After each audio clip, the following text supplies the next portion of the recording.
Rosewood green seasoning blend, Caribbean traditions jerk season, ground allspice, ground black pepper, iodized salt, garlic powder, and onion powder. We need some coconut milk, rotini pasta, chicken stock, ginger paste or fresh ginger, shredded Parmesan cheese, Iberia minced garlic and water. We also have a red bell pepper, unsalted butter, a yellow onion or any onion you like, green onion, yellow onion, and a green bell pepper. And there you have it, folks. Let's get started. Chef Fo, Rasta Pasta episode. Let's get our chicken chunks whipped. And there we go, right here. We're making our marinade. We just got a little bit of seasoning in the bowl of shrimp, and we'll tell you why later. And we got a little more, probably about 2 tablespoons of green seasoning, some allspice, and some jerk seasoning. You know, slight amount of salt and pepper, just a dash in each one. And we're gonna put this in the refrigerator for about 20-30 minutes or so. We don't need to marinate it very long. But anyway, get your hands in there, get them dirty, get that all mixed up, you know, get all that shrimp coated. And you won't see me do it here, but I hate touching one type of meat and then touching another. So switch your gloves out, you know, or do what you want to do. You know, we don't tell you what to do here. So switch your gloves out and get your chicken mixed into that seasoning blend and that marinade all incorporated, you know.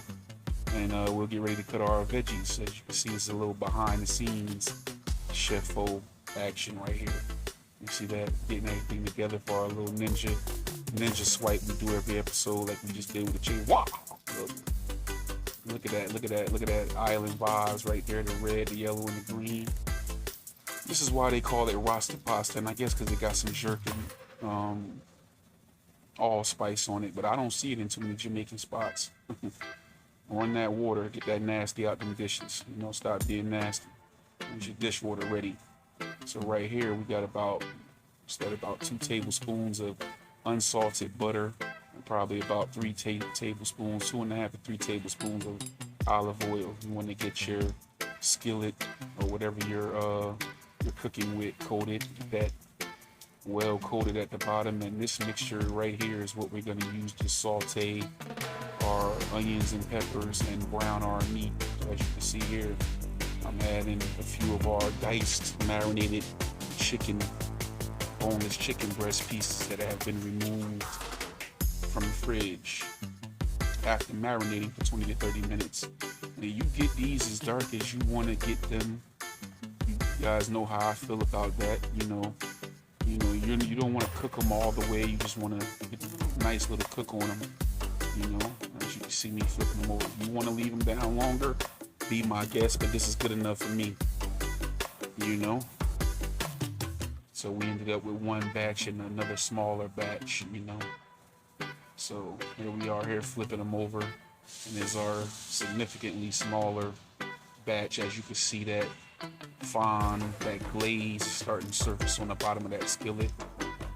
You know, that's what gets you right there, pure goodness. Set the dish off, make it taste good. Now this is why I didn't put much seasoning to the shrimp. You know, we didn't need that much seasoning for such a small amount of shrimp. And if you look at the bottom of that pan there, that shrimp is going to pick up that flavor very well from those seasonings that were in the chicken, which are the same seasonings, just more of it. So you don't need to go crazy with that seasoning when you add it to the shrimp, you know.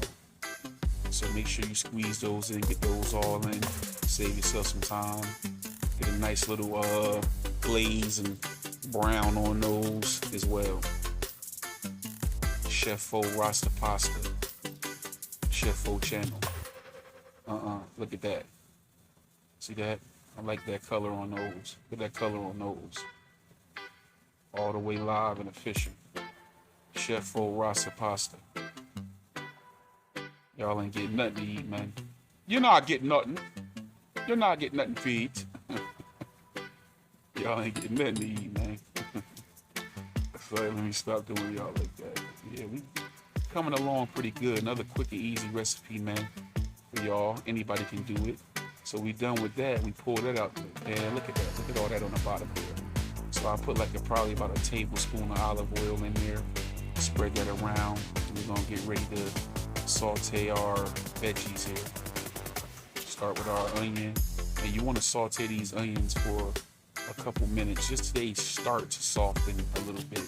A couple minutes is enough time, you know, for you to saute them. And then the aromatics start jumping off real lovely once you do that anyway. Mix those onions in there with that jerk seasoning, allspice. And then after that, put your other peppers in, your red, the yellow, and the green. Keep your green onion on the side, and you saute those for probably 3 or 4 minutes. You know, if you want to start scraping that fond off the bottom of that skillet, that deglazing the bottom of that skillet, you can, but who has to when you're going to use your broth? So I put the unsalted chicken broth in there, a cup, and now we're deglazing the bottom of that pan, and we're getting ready to make our sauce. The sauce calls for 1 cup of chicken broth, which has already been added, and I added a teaspoon of minced garlic as well, as you can see floating around. And then you want an additional, the recipe calls for 1 cup of coconut milk, but I put a whole can. I like mine saucy. Over the top here with our jerk seasoning, some dried thyme, a dash of allspice, and a teaspoon of our green seasoning. So I put about a teaspoon of that thyme, and that allspice was just a dash. So we're gonna stir that in, get that all mixed in and incorporated. And we're building our sauce here, layers of flavor, seasoned in rounds. Here I am with that full can of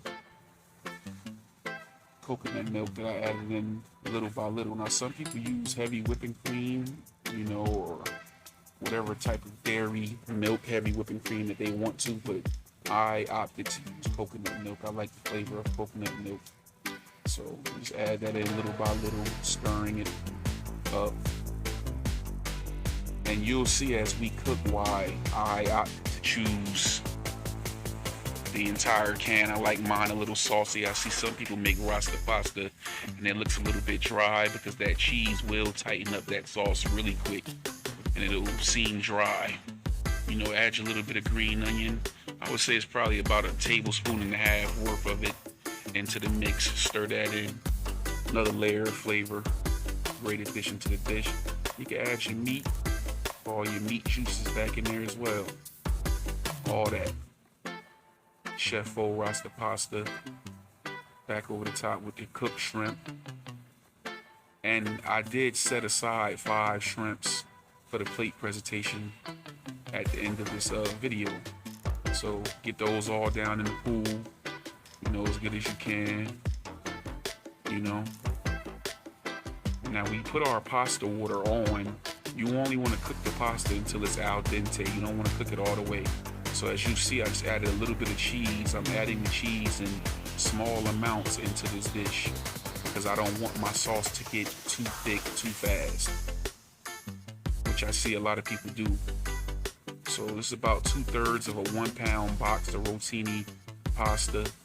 But I added that pasta to the mix. Now the pasta is al dente. It has to cook inside of our sauce mixture. So why would I overload it with cheese and make it super thick when it has to cook the rest of the way? So I prefer to put the pasta in first, let it simmer, and then add in a little more cheese, tighten it up just a little bit, because once you take it off the heat, it will tighten up immediately and become thick and creamy. So, little method to the madness there, Chef Rasta Pasta. You're not getting nothing. You know, so look at that. You can see on the sides, I've been adding more cheese. You can see in between the spoon. So, you know, it's a little thicker in there. So, see that? See how that little sauce is on the bottom? I like mine's a little saucy. But when I come back, it'll be thick and creamy like you want it. Should try it like this too, man. Look at that, look at that, look at that there, look at that there, look at this here, look at that presentation. Beautiful, look at that. Put 5 of them cooked shrimps back on the top, man. Subscribe to the channel, hit the notification bell, stay tapped in. Appreciate y'all. Like, share, and subscribe. Chef O.